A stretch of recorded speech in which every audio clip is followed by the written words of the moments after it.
Assalamu alaikum wa rahmatullahi wa barakatuh. Yan uwa barka ku shigowa wannan channel mai albarka. A yau bidiyon mu zai bayani akan wata application mai matukar amfani wanda za ta taimaka muku domin ku ji daɗin aiki salluku. Kamar misali ku da kana wani abu da wanda hannunka ya jiki ba za ka iya taɓa salluka haka nan ba. To insha Allah ta wannan application za ta taimaka ma domin ta gani ka aiki da salluka karin koci. Amma dan uwa da wani farkon zai tantance mai albarka kamar takarar nan. Ana alama da subscribe sannan ka danna ƙararrawa idan bidiyon ya maka danna like sannan ka isharar shi yan uwa domin su gani su amfana. To ba tare na cewa da gurin bayani ba, shiga cikin bidiyon nan.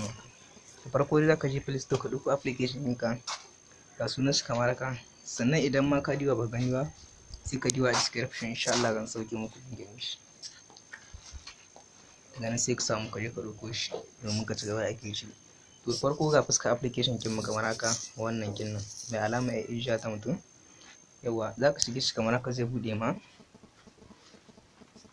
Zaka shiga wannan na farkon ga ce ma yes, zai bude ma fuska kamar haka. Yawa kun gani, yawa to ga yanan ne kuna ga wani dan abu ga yanan wannan wurin nan, wannan mai kamar dai wannan ga yanan yana dan zaga. Kuma idan ku lura ga fuska ta can kuna gani, wato misali application kin kamar haka. Bar mu shiga wani wuri mu gani, bar misali mu dan shiga wata ko gani za ka inda ka tsaya sai idan muka tsaya kan wannan lambar kun gani idan ta shiga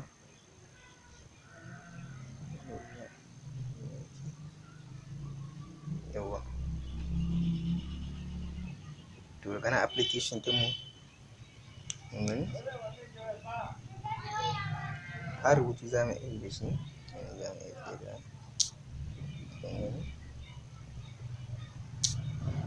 hakan dai haka za ka ci gaba da aiki da shi. To duka an muka karshen bidiyon namu. Idan bidiyon ya maka da kamanta dan uwa kana alamar like sannan kai share shi ga uwa da wasu masu ganin su amfani.